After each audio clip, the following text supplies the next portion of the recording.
हाँ जी देवियों सज्जनों, क्या हाल है आपका। स्वागत है आपका महाभूता एकेडमी के अंदर। मैं हूं अभिषेक और हमारी चल रही है क्या, इंडियन पॉलिटी, है ना। अब इस इंडियन पॉलिटी के ये वाली शीट में मैं लेके आया हूँ आपके लिए 10 क्वेश्चन, और ये 10 में से अगर आप 6 कर देते हो तो समझ लूंगा मैं यार आपके एनालिटिकल अप्रोच चल रही है। कौन सी अप्रोच? एनालिटिकल। एनालिटिकल अप्रोच चल रही है क्योंकि आपने केसरी सिंह जी का इंटरव्यू देख लिया होगा, जो लोग आरएस की तैयारी कर रहे हैं। वो कहते हैं इस बार तो आप एसआई का पेपर देखना, आपको मजा आ जाएगा। जब उन्होंने इतने कॉन्फिडेंस से कहा ना मजा आ जाएगा, तो मजे अपने को लेने, उनको दिलाने नहीं है। तो अपने को थोड़ी सी एनालिटिकल अप्रोच लेनी पड़ेगी। पॉलिटिक्स जैसा सब्जेक्ट है, वास्ट सब्जेक्ट है।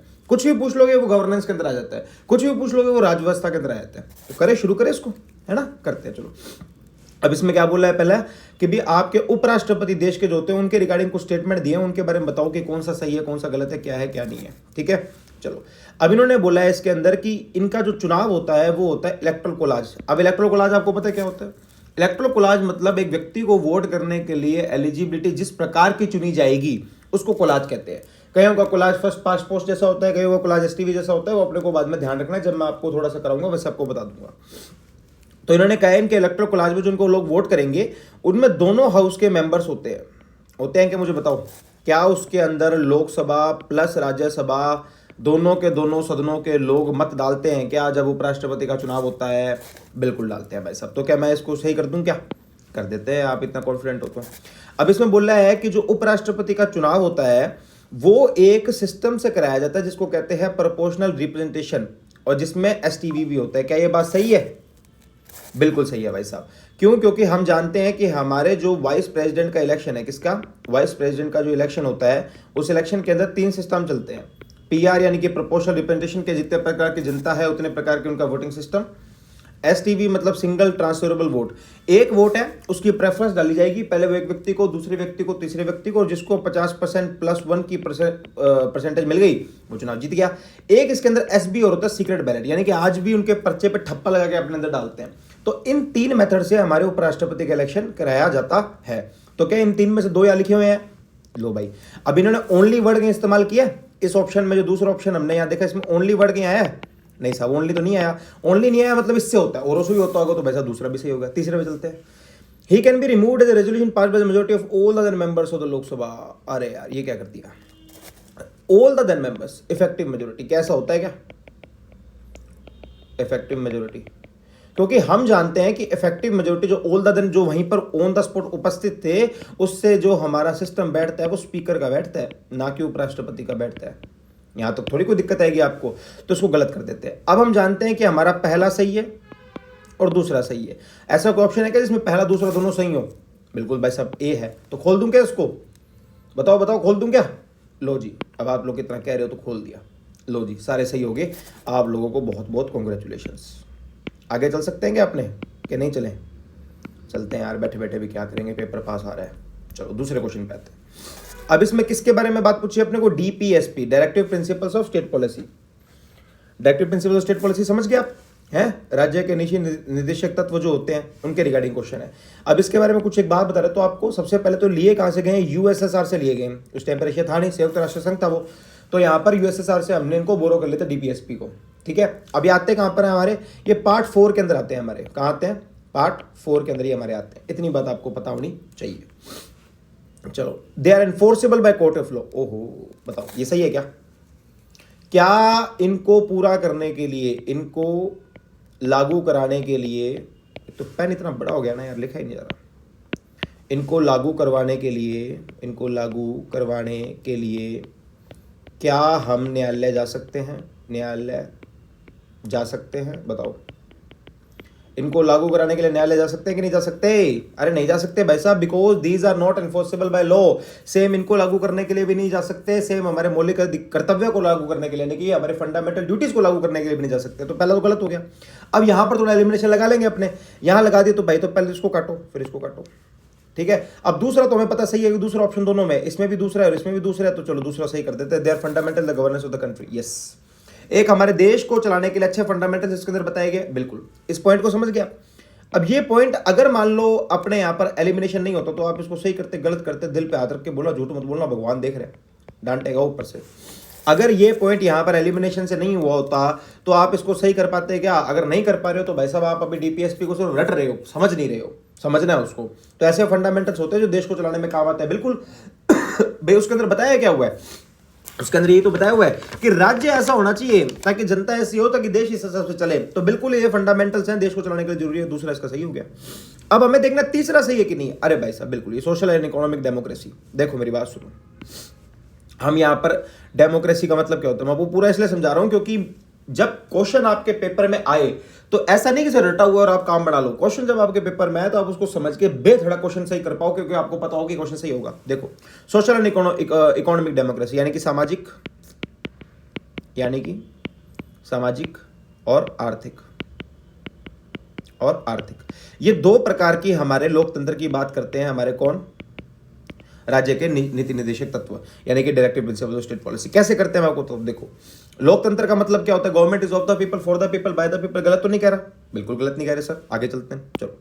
अब हम जब हमारे आर्टिकल 36 से हमारे डीपीएसपी हम पढ़ना शुरू करते हैं, ठीक है, 37 में हमें यह पता चल जाता है these are not enforceable in the court of law, enforceable नहीं है, ठीक है। उसके बाद जब हम 38 से प्रॉपर से हम डीपीएसपी के अंदर आते हैं तब हम देखते हैं कि यार यहाँ पर इक्वल पे, ठीक है, इक्वल वर्क वगैरह दिया हुआ है कि एक व्यक्ति जो बराबर काम करेगा उसको बराबर पैसे मिलने चाहिए क्या, ठीक है।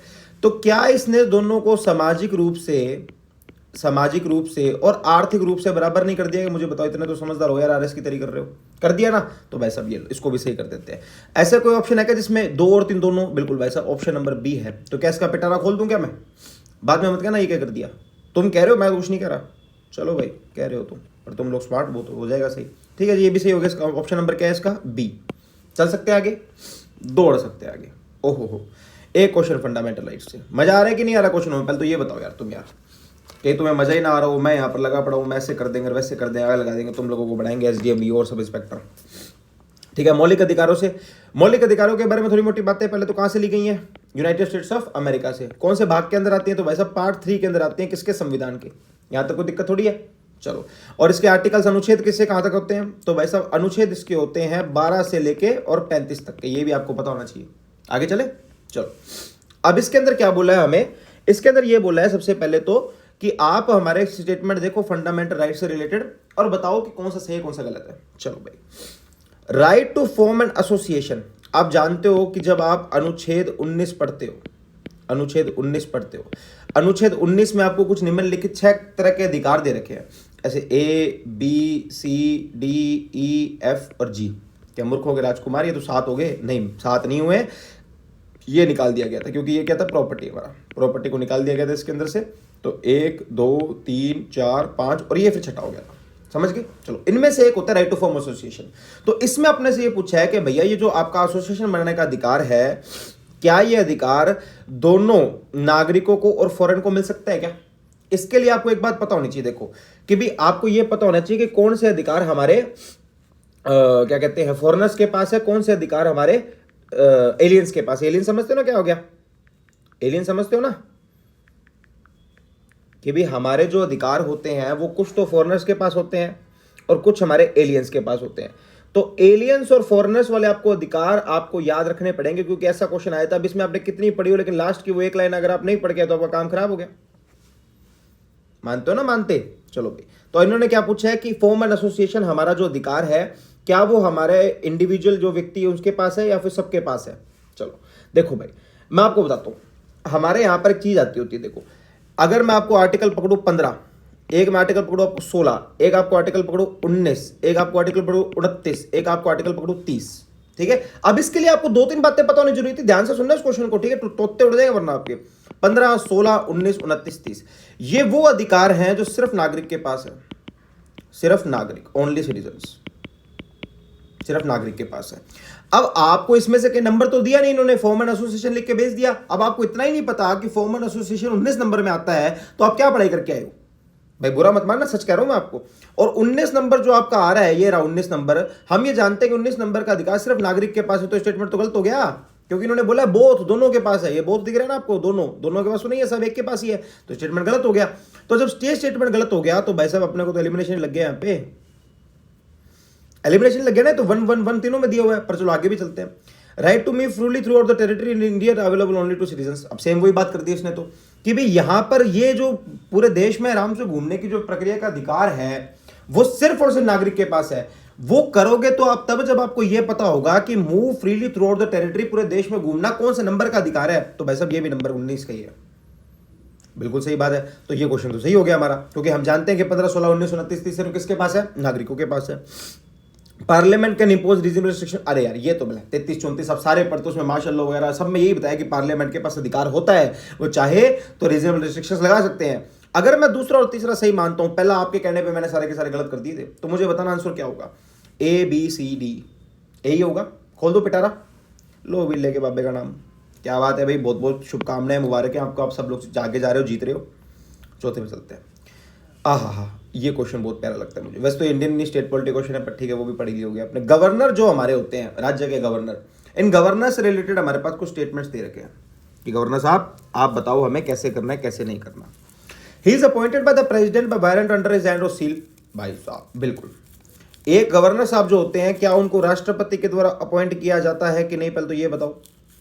बिल्कुल यार, राष्ट्रपति जी के द्वारा अपॉइंट किया जाता है, और उनको कौन अपॉइंट करेगा? राष्ट्रपति तो अपॉइंट करते हैं। भाई जब गवर्नर पढ़ते हो, गवर्नर के अंदर आप ये देखते हो कि गवर्नर जो कि पार्टी के हाईकमान की पसंद होता है, फिर उसको जो नियुक्ति देने का काम करते हैं वो तो राष्ट्रपति होते हैं। ठीक है जी, जब इतनी बात सही है तो भाई साहब फिर दूसरी बात भी सही होगी, क्योंकि गवर्नर का कोई स्पेसिफिक टाइम पीरियड नहीं दे रखा। स्पेसिफिक टाइम पीरियड नहीं है, टाइम पीरियड नहीं है। ठीक है, कभी भी हट सकते हैं, कभी भी आ सकते हैं। जब कभी भी हट सकते हैं तो भाई साहब किसके? प्लेजर ऑफ प्रेसिडेंट से काम करते हैं। Pleasure of president. बहुत सारे ऐसे पद होते हैं जो प्लेजर ऑफ प्रेसिडेंट से काम करते हैं। जैसे आपको एक पता होगा पद AG, attorney general of India. पता है अटॉर्नी जनरल ऑफ इंडिया? तो ये भाई साहब जो हमारे AG साहब होते हैं ना, अटॉर्नी जनरल ऑफ इंडिया, ये अटॉर्नी जनरल ऑफ इंडिया भी हमारे प्लेजर ऑफ प्रेसिडेंट से ही काम करते हैं, जैसे कि हमारे गवर्नर करते हैं। क्यों? क्योंकि इनका कोई स्पेसिफिक टाइम पीरियड का पद यहाँ पर मेंशन नहीं है। तो अपने को क्या देखना है? अपने को पूछा है कि क्या ये प्लेजर ऑफ द प्रेसिडेंट से काम करते हैं, इनको कभी भी ऐसे हटाया जा सकता है? तो भाई साहब बिल्कुल ये बात कथन 100% सत्य है, इनको कभी भी हटाया जा सकता है। तो ये दूसरा भी सही कर देते हैं, तो पहला दूसरा सही होगी। He must be resident. ना ना ना ना ना, ये क्या कर दी? तीसरे पॉइंट का मतलब समझे कि समझे आप? समझ के तो मुझे भी समझाओ यार। मैं कभी को सोचता हूँ काश लाइव क्लास होती, मजा आया था। मैं तो आपको प्रैक्टिकल सिनेरियो दे दे के विज्ञापन बना था पॉलिटिकल, तो चलो कोई ना। हाँ भाई, तो इन्होंने कहा है कि ये रेजिडेंट होने चाहिए of the state in which is appointed, के जिस राज्य में गवर्नर नियुक्त किया जा रहा है, जिस राज्य में गवर्नर नियुक्त किया जा रहा है उसी के नागरिक होने चाहिए, उसी के नागरिक होने चाहिए। सही है कि गलत है बताओ?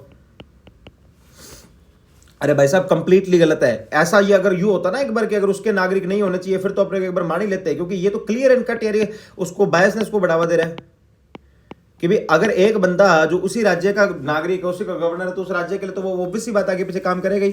तो इस हिसाब से अगर मैं तीसरा ऑप्शन काट देता हूं, अगर मैं पहले इसी को पढ़ लेता तो एलिमिनेशन लग जाता। डी भी गया, सी भी गया, बी भी गया, इसमें भी तीसरा, इसमें भी तीसरा, इसमें भी तीसरा, बच गया ए। तो खोल दो जादू को बेटा। लो अभी भाई और बहनों, क्या बात है, आप लोग सब वेरी इंटेलिजेंट, सबके सवारे पढ़ेंगे। आगे चले कि कुछ देखना है इसके अंदर? चलो चल लेते, क्या ही देखोगे यार, आ जाओ। हाँ, राज्यसभा मतलब मेरे को तुम यार और कुछ मानो ना मानो, मेरा एफर्ट मानो यार तुम। मैं एक ही पेपर में से तुम्हारे लिए अलग अलग जगह से क्वेश्चन बना के ला रहा हूँ। मतलब एक ही 10 क्वेश्चनों में से मैंने तुम्हें सारे टॉपिक टच कर दिए, और उसके ऑप्शन तुम्हारे लिए ऐसे रखे कि एकदम एनालिटिकल। ऐसा नहीं कि तुम रट लिया, फट लिया और बाहर निकाल दिए हैं, ऐसे ना कर पाए लाला। और तुम अगर 6 क्वेश्चन सही कर पा रहे हो ना इसके अंदर मेरे कराए बिना, तो भाई मुझे लगता है कि तुम बढ़िया अप्रोच पे हो, पॉलिटिक्स तो बढ़िया अप्रोच पे, बाकी काम तुम्हारा भाई करवा देगा, डोंट वरी। ठीक है, आ जाओ, ये लो। अब ये क्या कहता है? इसमें कहने का मतलब है कि विच जो राज्यसभा के रिलेटेड हमारे सवाल है, क्या है राज्यसभा के। तो पहले तुम मुझे तो कुछ बातें तुम बताओ, क्या राज्यसभा अपर है या राज्यसभा लोअर है? बताओ।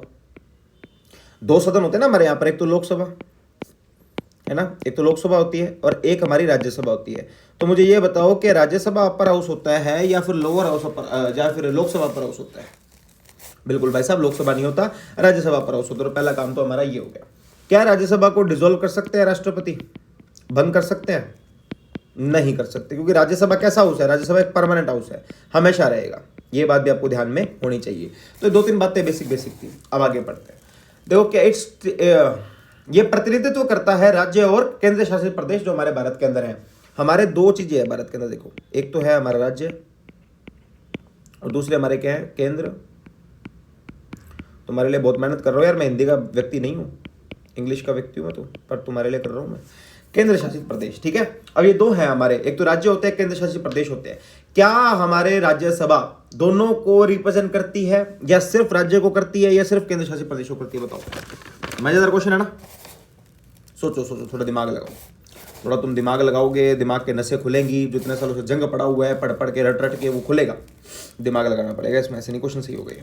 क्या हमारी राज्यसभा सिर्फ और सिर्फ राज्य का प्रतिनिधित्व करती है, या राज्य के साथ साथ केंद्र शासित प्रदेश का भी करती है? क्या हमारे यूटी में से राज्यसभा में लोग हैं? बताओ, लोग हैं? बिल्कुल है भाई साहब। तो पहला क्वेश्चन से हो गया। ये राज्यसभा जो होती है, आपको मैं बता दूं, इसमें काउंसिल ऑफ स्टेट्स इसको कहते हैं, पर यूटी जिसके अंदर हमारी लेजिस्लेटिव असेंबली बन रखी है, उनमें से भी बहुत सारे लोग हैं जो राज्यसभा के अंदर जाके बैठते हैं। तो हेंस ये प्रूव्ड होता है कि हमारी जो राज्यसभा होती है वो प्रतिनिधित्व दोनों का करती है, राज्य का भी करती है प्लस हमारे केंद्र शासित प्रदेश का भी करती है। और ये सेम बात जो मैंने आपको यहां रखी थी कि डिसॉल्व नहीं हो सकती है, बाई चांस नीचे पूछ ली, मैंने नहीं देखा था। तो क्या ये डिसॉल्व नहीं हो सकती और 1/3 मेंबर इसके हर साल रिटायर कर जाते हैं 2 साल बाद? बिल्कुल भाई साहब, सही बात है। देखो, अब जैसे मान लो यहां पर 6 व्यक्ति आ गए राज्यसभा में, कितने आ गए? 6 व्यक्ति आ गए। अब 6 व्यक्ति आ गए, इनमें से 2 अभी आए हैं, ठीक है, 2 अभी आए हैं, और 2 जो है उनको 4 साल हो गए, 2 को 4 साल हो गए, ठीक है, और बाकी बचे जो 2 हैं वो 6 साल हो गए, 6 साल हो गए। अब जैसे ही ये 2 को 6 साल हो गए तो ये यहां पर निकल जाएंगे, इसके बाद 2 नए और आ जाएंगे, फिर अगले बार इनको 6 हो जाएंगे, फिर निकल जाएंगे तो यहाँ 2 हो जाएंगे, फिर अगले बार इनको 6 हो जाएंगे, यहाँ निकल जाएंगे, फिर 2 और आ जाएंगे। ऐसे करते करते 2-2 साल बाद आपके 6 साल जिसका टेन्योर पूरा हो गया वो निकलता जाता है, पर राज्यसभा कभी भंग नहीं होती। तो वेरी नाइस। हमें क्या देखना है? निम्नलिखित में से कौन सा राज्यसभा से रिलेटेड क्वेश्चन कथ्य है, सत्य है? ये तो बिल्कुल गलत हो गया भाई। जब ये गलत हो गया तो क्या है कहीं पर 1-2? बिल्कुल भाई साहब 1-2 है, 2 ओनली गलत, 2-3 गलत, 1-2-3 गलत, तो आंसर सही खोल दूंगा बेटा। बहुत बढ़िया, बहुत बढ़िया, लो भी, वेरी गुड, वेरी नाइस। अगर आपसे हो रहे हैं तो अपने आप को इंटेलिजेंट व्यक्तियों में काउंट करना जिनको पॉलिटी आती है। डोंट वरी, टेंशन मतलब के भाई पे तो भरोसा रखो यार। तुम क्वेश्चंस देखो यार, मजा नहीं आ रहा कि तुम्हें क्वेश्चन देके election commission of India question ला दिया बीच में, मैंने कहां से लाया हूं मैं, मेरे को भी समझ में नहीं आ रहा ये इलेक्शन कमीशन ऑफ इंडिया। देखो भाई, अब ये बड़ा मजेदार से क्वेश्चन है। अगर आपको आयोग नहीं आते और आप ये वीडियो देख रहे हो और आयोग का क्वेश्चन आपके सामने आ गया, जो भी मेरे को पता है, बाकी तो आप बड़े कोचिंगों के फैन हो, पर अगर कोई देख ही रहा है और उसको कोई भी डाउट लगता है भाई, आप प्लीज नीचे मेंशन करना मेरे को। चाहे आपके डाउट के लिए पूरी की पूरी दूसरी नई पूरी 25-30 मिनट की आयोग क्लास लेनी पड़े, मैं वो ले लूंगा, तुम्हारे लिए काम कर रहा हूं, ठीक है। चलो आज, the chief election commission has a fixed tenure of 6 year. बताओ क्या बात सत्य है कि गलत है? क्या हमारे चीफ इलेक्शन कमिश्नर का टेन्योर जो होता है वो हमारे 6 साल का होता है कि नहीं होता? बताओ, चीफ इलेक्शन कमिश्नर का टेन्योर बताओ, दिमाग लगाओ थोड़ा सा। अगर दिमाग नहीं लगाओगे तो काम खराब हो जाएगा। बताइए बताइए बताइए बताइए। देखो, अब तुम में से आधे इसको गलत कर चुके होंगे। अब मैं ऐसे क्वेश्चन इसलिए लाता हूं ना क्योंकि तुम्हें यार सिखाना है, मैंने ऐसे तो नहीं करना है कि तुम्हें रटवा दूं बाकी कोचिंगों की तरह, सिखाना है मैंने तुम्हें। आधे गलत कर दिए होंगे, क्यों? क्योंकि आधे ने इसको सही किया होगा। क्योंकि बिल्कुल भाई साहब 6 साल का ही होता है। जब 6 साल का ही होता है तो तू कैसे गलत बता रही है भाई? है, हमने जब सही किया तो तू कैसे गलत बता रही है? देखो भाई साहब, बताता हूं आपको। वैसे तो आप बहुत ज्ञानी लोग हो, पर आ जाओ कुछ इकोनॉमिक्स समझते हैं थोड़ी सी। इकोनॉमिक्स इसकी ये है कि बिल्कुल जो हमारे CEC होते हैं उनका टेन्योर 6 साल का ही होता है, 6 साल का ही होता है, पर फिक्स्ड नहीं होता, फिक्स्ड नहीं होता। क्यों? क्योंकि एक साथ 7 जुड़ चुकी होती है, और 7 जुड़ने वाली चीज क्या है? वो होती है 65 की एज। 65 की एज क्या भाई साहब? या तो 6 साल टेन्योर रहेगा या 65 की एज रहेगी, विच एवर अर्लियर, दोनों में से जो भी पहले आ गया तो उनको रिटायर होना पड़ेगा। 6 साल का होता और मान लो वो गए 60 में तो 5 में रिटायर हो जाएंगे, वो तो फिक्स्ड नहीं है भाई साहब। 6 साल का है लेकिन फिक्स्ड नहीं है। तो ऐसे एग्जामिनर आपके दिमाग से खेल जाते हो और आप कहते हो यार ले यार ये क्या हो यार, ये क्या हो यार, ये कोई बात थोड़ी है यार। यही बात है भाई साहब, आप RAS की तैयारी कर रहे हो। किसकी तैयारी कर रहे हो? RAS की, कांस्टेबल की नहीं कर रहे, या फिर मैं आपको बोलूँ SSA की नहीं कर रहे आप, ठीक है? RAS की तैयारी कर रहे हो। और RAS में ऐसा क्वेश्चन तो बहुत लप्पू क्वेश्चन है, इसको लप्पू मानता हूँ। चलो, तो पहला तो गलत हो गया। अब जब पहला गलत हो गया तो कर दे एलिमिनेशन। किस लिए बैठे हैं? एलिमिनेशन करने के लिए तो बैठे हैं। चलो, the election commission is the responsible for conducting election to parliament, state legislatures and the office of president vice president. क्या क्वेश्चन बनाया मैंने यार। क्या हमारे भारत का जो आयोग है, चुनाव आयोग, वो किस किस के इलेक्शन करता है? वो पहले तो करता है संसद के, किसके? संसद के। फिर राज्य विधानसभा के, किसके? राज्य विधानसभा के। संसद के हो गए, राज्य विधानसभा के इलेक्शन कराता है, करा दिए। आगे चलते हैं, राष्ट्रपति के कराता है। क्या कराता है? राष्ट्रपति के कराता है। यहां तक कोई दिक्कत? उपराष्ट्रपति के कराता है। यहां तक कोई दिक्कत? तो बस ये इलेक्शन इसके बारे में बोले हुए क्या? बिल्कुल, दूसरा पॉइंट सही है, दूसरा पॉइंट सही है। तो हमें ये देखना है कि तीसरा सही है कि नहीं है, क्योंकि तीसरा सही होगा तो सी आंसर हो जाएगा, तीसरा सही नहीं होगा तो बी आंसर रहेगा। ए, बी और डी तो हमने पहले काट दिए, दिख रहा है ना आपको। चलो, हमारा संविधान प्रोवाइड करता है same kind of independence for the election commission for the judiciary. क्या क्वेश्चन बनाया है यार तुम, देखो क्या शानदार एनालिटिकल क्वेश्चन है ये बोल रहा है कि हमारे दो संस्थाएं हैं, इलेक्शन कमीशन और न्यायपालिका, दो संस्थाएं हमारे। इन्होंने बोला है कि इन दोनों को हमारा जो कॉन्स्टिट्यूशन यानी कि हमारा जो संविधान है सेम प्रोटेक्शन देता है, सेम प्रोटेक्शन देता है। क्या ये बात सत्य है? क्या हमारा संविधान सेम प्रोटेक्शन देता है इनको? कि जुडिशरी जितनी इंडिपेंडेंट है, जुडिशरी जितनी आज़ाद है, कॉमन सेंस लगाना, जुडिशरी जितनी इंडिपेंडेंट है और इंटीग्रेटेड है, आज़ाद है, क्या उतनी इलेक्शन कमीशन आज़ाद है क्या आज के टाइम पे? आजकल आप टंटे नहीं देख रहे? हमारे एक बहुत महान इलेक्शन कमिश्नर साहब, जिनका नाम है आदरणीय गणेश कुमार जी, ठीक है। आपको उनका कंडक्ट देख के लगता है कि एक बार भी क्या हमारी इलेक्शन कमीशन आज़ाद है? हमारी इलेक्शन कमीशन आज़ाद है? बताओ, आज़ाद है? लगता है कि एक बार भी? भाई सब नहीं है आज़ाद। क्यों? क्योंकि हमारे इलेक्शन कमीशन में एक दो चीज़ों में प्रॉब्लम आ रखी है, ठीक है। इलेक्शन कमीशन में प्रॉब्लम क्या है? देखो, इलेक्शन कमीशन में आपने टाइम वैम तो बता दिया, आपने कहा दिया बढ़िया, एक बंदा 6 साल 65 साल की उम्र तक रहेगा, 324 से 329 तक होता है, अपॉइंटमेंट राष्ट्रपति कर देते हैं, रिमूवल जज ऑफ सुप्रीम कोर्ट की तरह है। लेकिन आपने एक गलती कर दी भाई साहब। गलती ये क्या कर दी कि आपने इसमें रीअपॉइंटमेंट दे दिया कि एक व्यक्ति जो पद छोड़ देगा उसको बाद में कुछ ना कुछ बना देंगे, तो मन में लालच रहता है हर व्यक्ति के कि हटाएगा और उसके बाद अपने को जाके यहाँ पे बैठना है। तो भाई साहब नहीं, तीसरा पॉइंट तो गलत हो गया इसका। क्यों? क्योंकि नहीं है यार, जुडिशरी की तरह इंडिपेंडेंट थोड़ी है कि सब कुछ कंट्रोल में हो, पूरा सरकार का इसके अंदर हस्तक्षेप रहता है। तो भाई साहब ए ओनली आंसर है। अब ए ओनली के कर दूं सही इसको, क्योंकि एक में ये दिख रहा है। चलो भाई, वेरी नाइस, बहुत बढ़िया, तालियां भाई तालियां। आगे चलते हैं, अगले क्वेश्चन चलते हैं। विद यार तुम मतलब और कुछ मानना नहीं मानना भाई, एक लाइक फॉलो सब्सक्राइब शेयर तो मेरे इन क्वेश्चंस के लिए बनता है। फाइनेंस कमीशन से रिलेटेड क्वेश्चन है, बताओ, है ना। चलो, तो इसमें ये देखना है हमने, it is constituted by the president every 5 years। क्या हमारी फाइनेंस कमीशन को राष्ट्रपति नियुक्त करते हैं? बिल्कुल भाई साहब, ये बात तो 100% सही है। क्या 5 साल के लिए होती है? क्या 5 साल के लिए होती है? फाइनेंस कमीशन है, ध्यान से सोच के जवाब देना, बाद में मत कहना वीर जी या की करता साडा तो क्वेश्चन गलत हो गया, करवाना ही तुसी गलता होया। बोलो। बिल्कुल भाई साहब, पहला सवाल बिल्कुल सही है। राष्ट्रपति के द्वारा बनाई जाती है और हर 5 साल में बनाई जाती है, इसको कोई माइक वाला गलत नहीं कर सकता, आपका भाई बैठा है। आगे चलते हैं। अब देखो सुनना, ये क्या करती है? रिकमेंड करती है, एक्शन नहीं लेती। पहली बात तो इस पॉइंट को ध्यान से पढ़ा करो, तो क्वेश्चन पढ़ते हो ना, सुनने मत हो जाया करो कि भी आगे आगे बस वो पॉइंट पढ़ लो जो आपको आता है। ध्यान से, it recommend the distribution of net proceeds of taxes between the centre and the state. अब सुन लो, इनने ये बोला है कि अगर मान लो 1 लाख रुपए टैक्सेशन में आया तो हमारी जो इलेक्शन कमीशन है वो रिकमेंड करती है, क्या रिकमेंड करती है भाई साहब? वो रिकमेंड करती है कि 1 लाख को बांटोगे कैसे, बांटोगे कैसे लाला, बांटोगे कैसे। ये रिकमेंडेशन की पावर किसके पास होती है? हमारे फाइनेंस कमीशन के पास होती है। तो क्या बात सत्य है क्या? बिल्कुल सत्य है भाई साहब। ये यहां से बताती है कि कितना पैसा स्टेट के पास जाएगा, बिल्कुल बताती है, और बिल्कुल प्रिस्क्राइब्ड होता है। इसमें क्या दिक्कत होती है? फिर स्टेट के पास अपनी फाइनेंस कमीशन होती है जो बताती है कि स्टेट का पैसा नगरीय निकाय में कैसे जाएगा, नगरीय निकाय में कैसे जाएगा, नगरीय निकाय में जाने के बाद ये अपने पंचायतों में कैसे जाएगा, ठीक है।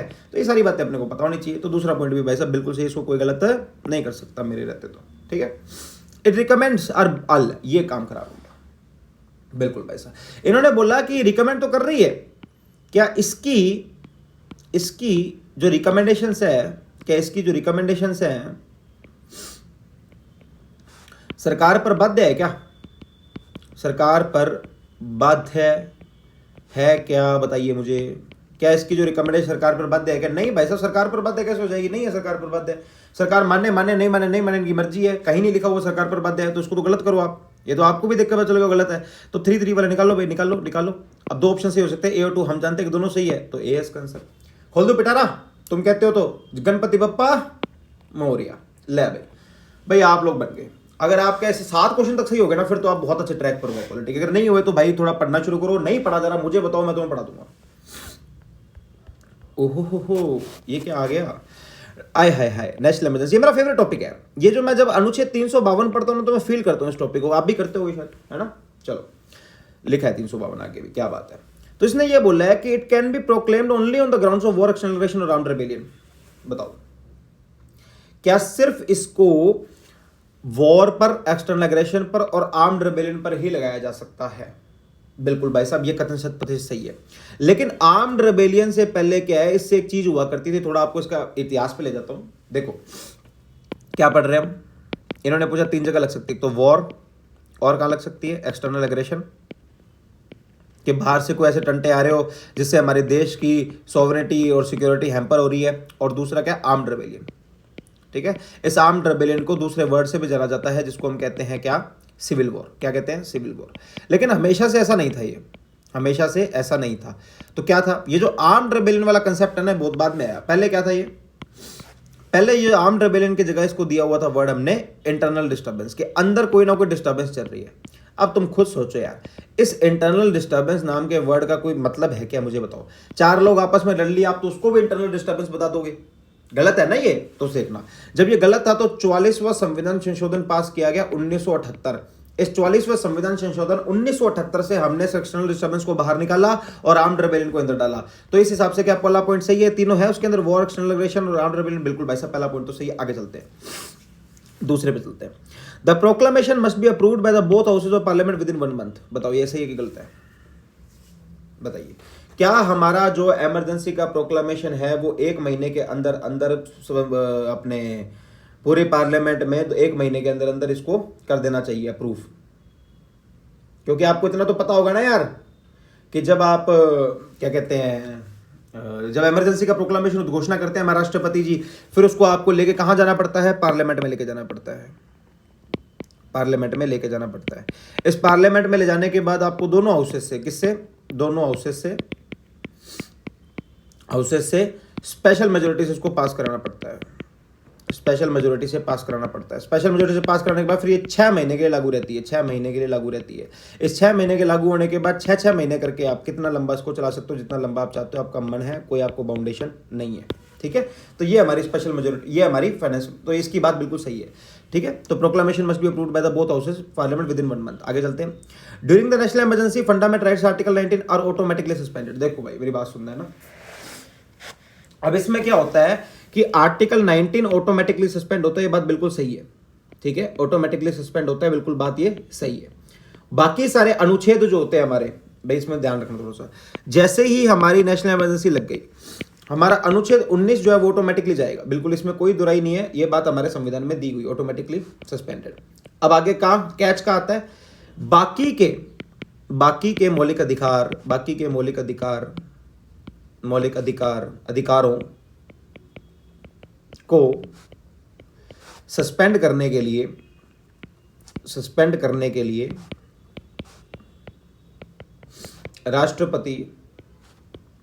राष्ट्रपति को ऑर्डर निकालना पड़ता है। लेकिन जैसे ही मान लो फॉर एग्जांपल हमारा नेशनल इमरजेंसी लगी, तो आर्टिकल 19 तो ऑटोमेटिक ले जाता है। तो क्या कथन सत्य है, बिल्कुल सत्य है। ठीक है, अब इसके अंदर इन्होंने क्या दिया हुआ है, 1 2 3 दिया हुआ है ना, तो 1 2 3 सही कर दे। चलो ठीक है, खोल दो इसको, 1 and 3 ओनली। नहीं, क्वेश्चन गलत है ये, मतलब आंसर गलत है, इसका आंसर डी आएगा। मुझे पता है पीडीएफ वाले ने क्या दिमाग लगाया होगा। इसमें यहाँ पर 1 मंथ दिया हुआ है ना, ये तो 1 मंथ को नहीं, पहले 2 मंथ ही होता था, ये पहले 2 मंथ्स ही होता था। ठीक है, लेकिन बाद में 44वां संविधान संशोधन पास करके इसको 1 मंथ कर दिया गया था। तो ये भी क्वेश्चन सही है आपका, तीनों पॉइंट सही है, इसका आंसर डी आएगा, डोंट वरी। अपन थोड़ी गलत हो सकते हैं यार, अपन को एसडीएम बनना है, ऐसे कैसे अपन गलत हो जाएंगे। किसकी मजाल जो छेड़े दिलेर को गर्दिश में घेर लेते हैं गिदड़ भी शेर को। चलो भाई, 9th क्वेश्चन, वेरी नाइस। 73वां संविधान संशोधन बताओ किस चीज से रिलेटेड था। अपने मुंह पे 2 थप्पड़ मार लेना अगर तुम्हें समझ में नहीं आ रहा अभी भी। वेरी नाइस, चलें आगे। चलो भाई, तो इसमें क्या है, क्या ये पार्ट 9 ऑफ द कॉन्स्टिट्यूशन, बताओ ये तो बता दो पार्ट 9 में क्या आता है मूर्खों। पार्ट 9 में आती है क्या, पंचायत। क्या न्याल करोगे रे तुम। ठीक है, establishment of Panchayati Raj institutions, पहले सेम ही पॉइंट रिवीज कर दिया। It made the holding of election of panchayat mandatory. बताओ क्या इसने पंचायतों के इलेक्शन मैंडेटरी कर दिए? क्या पार्ट 9 पंचायत के अंदर आता है? क्या 73वां संविधान संशोधन 1992 में हुआ था? क्या यहाँ पर पंचायती रजिस्ट्रेशन की बात है? सही सही सही, और आंसर आएगा सी। अपन कहां गलत हो सकते हैं ब्रो? अपन को बनना है क्या एसडीएम? आगे चलो, लास्ट क्वेश्चन है भाई, इसको कर लिया। और इसमें से मैं जोक सपाट, अगर आपके इसमें से क्वेश्चन सही हुए हैं 6-7 तो आप अच्छी ट्रैक पर हो। अपन को इस सिचुएशन पे आना है कम से कम आपके 10 क्वेश्चन सही हो। चलो, है ना, चलते हैं। देखो यार, तुम्हारे लिए ना, मैंने, मेरी बात सुनना, तुम देखना, मैंने तुम्हारे लिए पूरी पॉलिटी टच करी है, पूरी पॉलिटी टच करी है, ऊपर से लेकर नीचे तक टच करी है, पूरी पॉलिटी, है ना। ऐसा कुछ भी नहीं है जो मैं टच नहीं किया, ऊपर से नीचे तक सारे क्वेश्चन आपको टच किए, सुप्रीम कोर्ट पे भी आ गया, अपने जुडिशरी पे भी। चलो, इसमें क्या बोला है? क्या ये गार्जियन ऑफ द कॉन्स्टिट्यूशन? पहली लाइन अपने पढ़ते हैं कि संविधान का रखवाला कौन? माननीय सर्वोच्च न्यायालय हमारे देश के। तो बिल्कुल सही है भाई साहब। क्या ये रिट इशू कर सकते हैं article 32 for the enforcement fundamental right? बिल्कुल सही, राइट, कर सकते हैं। क्यों नहीं कर सकते? कौन रोकेगा इनको? क्यों? क्योंकि हम जानते हैं कि 32 स्वयं एक मौलिक अधिकार है, मौलिक अधिकार है। इस मौलिक अधिकार का जो नाम है, उसका नाम क्या है? 32 एक स्वयं मौलिक अधिकार है, उस मौलिक अधिकार का नाम क्या है? Right to constitutional remedies, right to constitutional remedies, है ना। तो ये इसका पूरा नाम है, ये भी आपको ध्यान में रखना है। It's jurisdiction is both original and appellate. बिल्कुल भाई साहब सही है, क्योंकि आप जानते हो कि हमारा जो ये क्या कहते हैं सुप्रीम कोर्ट है, इसके 2 जुरिडिक्शन होते हैं, 3 होते हैं वैसे तो, पहले मेनली 2 ही होते हैं। ओरिजिनल जुरिडिक्शन वो होता है जो इसका आपको सीधा मुकदमा सुप्रीम कोर्ट में जाता है, जैसे मान लो राजस्थान वर्सेस यूपी का केस हो गया, राजस्थान वर्सेस यूपी का, ठीक है। तो ये सीधा वहां जाएगा, राजस्थान और यूपी ने मिलकर मान लो, राजस्थान एंड यूपी ने मिलकर मान लो केस कर दिया केंद्र पर, भारत सरकार पर, तो ये भी कहा जाएगा सीधा सीधा सुप्रीम कोर्ट। तो ऐसे जुरिडिक्शन को हम ओरिजिनल कहते हैं। एडवाइजरी को, अपीलेट कौन से होते हैं? जो अपील से जाते हैं, कि यहाँ था, फिर यहाँ से हाई कोर्ट गया, फिर हाई कोर्ट के डीबी में गया, और डीबी में जाके फिर सुप्रीम कोर्ट में चला गया, ठीक है। 3 प्रकार के अपीलेट होते हैं हमारे, संविधानिक, सिविल, क्रिमिनल। ये 3 प्रकार के हमारे क्या होते हैं? अपील के जुरिडिक्शन होते हैं। तो ये भाई साहब, ये भी इसका पॉइंट सही हो गया। क्या ऐसा कोई पॉइंट है जो तीनों को सही कर रहा है? बिल्कुल भाई साहब, 1 2 3 क्या इसका आंसर डी होना चाहिए। खोल दो जादू का बटारा, गणपति बप्पा मोरिया, बहुत बहुत सही। तो भाई अपने 10 क्वेश्चन इसमें हो गए हैं। Thank you very much. अगर आप अब तक डटे हुए मेरी क्लास में, मैं आपको एक बात का आश्वासन देना चाहता हूं, अगर आप रेगुलर, मेरे को पता है मैं थोड़े कामों की वजह से रेगुलर नहीं रह पा रहा हूं, पर अगर आप रेगुलरली रहोगे तो मैं भी रेगुलर रह लूंगा। आपके पेपर के अंदर एटलीस्ट 20 से 25 मार्क्स का आपको फायदा मिलेगा जब आप पेपर देने बैठोगे। डोंट वरी, भाई पे विश्वास रखना। 20 से 25, नहीं तो इस वॉइस को रिकॉर्ड कर लेना, इस कॉलिंग को, इस वीडियो को रिकॉर्ड कर लेना, बोल देना तू तो करता शो होगा, शो हुआ तो कुछ नहीं, कर लेना, है ना। तो थैंक यू वेरी मच, फिर मिलते हैं।